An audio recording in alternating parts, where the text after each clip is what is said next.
the CIA and all those three-letter agencies? Well, take a listen for yourself. This is for entertainment and educational purposes only. I was FBI from December 10, 1951 until I retired March the 30th, 1979. At the time of my retirement, I was in charge of most of Southern California. I had over 700 personnel under my command, budget of $22.5 million.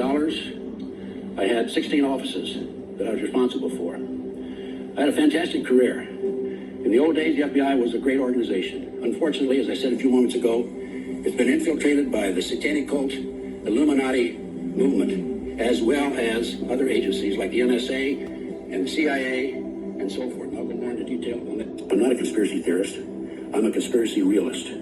There is a conspiracy.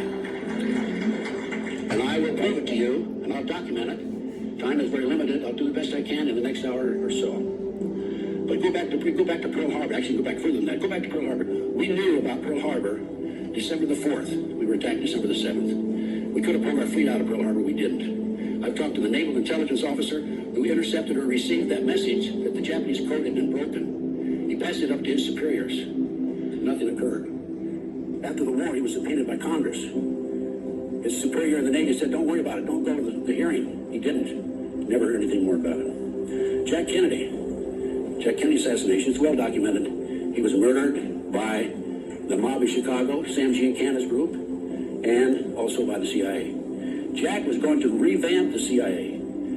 He made his personal goals and aims public to within his circles, of course, and he was going to make some major changes. Also, he had withheld and aborted the invasion of Cuba, which upset some individuals. I recently learned that a fellow named I.B. Hale, who was an All-American football player, Texas Christian, was ordered and was involved, he was an FBI agent at the time, in changing the parade route of the Jack Kennedy group that day.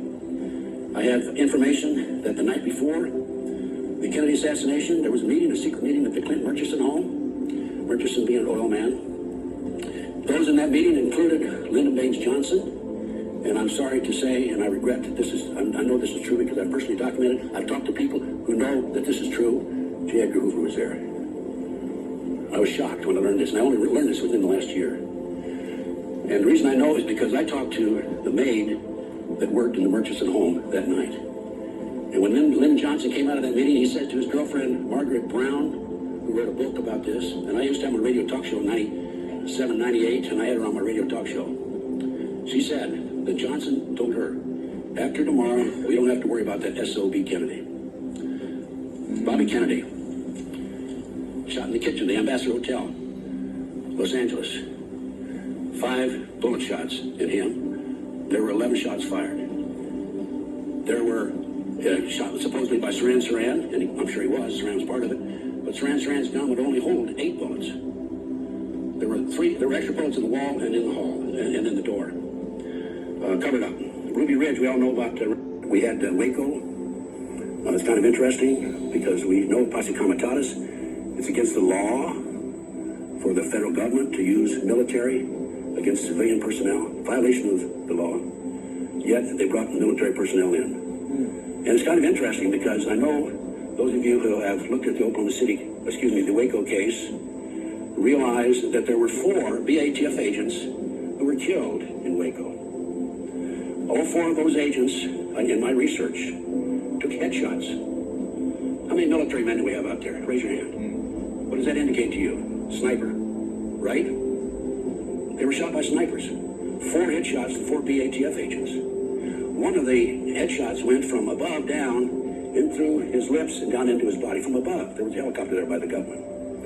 Further research established that those 4 BATF agents at one time were bodyguards for Bill Clinton. Larry, Oklahoma City again, I'm going to go back to Oklahoma City. Terry Nichols, most recently, again, the co-conspirator in the Oklahoma City case, recently submitted, in fact, January 19th, submitted a document, an affidavit in the courts in Salt Lake City that Larry Watts, number 2 man in the FBI, actually orchestrated Oklahoma City. You don't see this in the mainstream media, do you? The 1993 World Trade Center bombing of the February 26, 1993. There's an article in New York Times. I have a copy of this article. It's October 23, 1993, New York Times.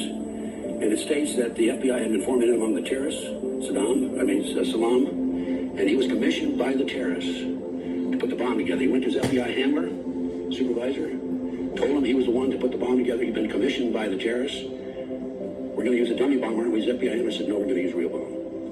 The FBI not only knew in advance that they were going to bomb the World Trade Center, car bomb the World Trade Center, the FBI furnished the ingredients for the bomb. It was in the New York Times, LA Times. Now, what I don't understand is, do not the senators and the congressmen of the United States read those two newspapers? Right?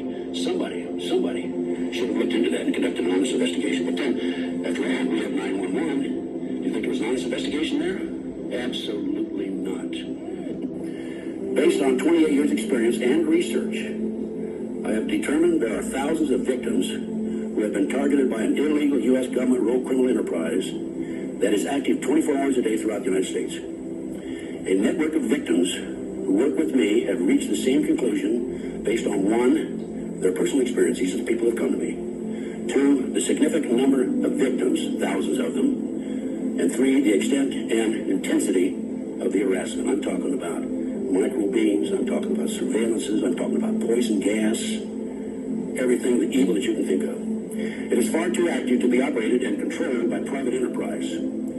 Private enterprise goals are to achieve financial gain. These operations require extensive financing to operate with no return on the investment. I believe that these programs are financed through illegal black operations, i.e. drugs, prostitution, gambling, kidnapped children, who are auctioned off as sex slaves, used as human sacrifices and body parts. I have documentation of every one of those.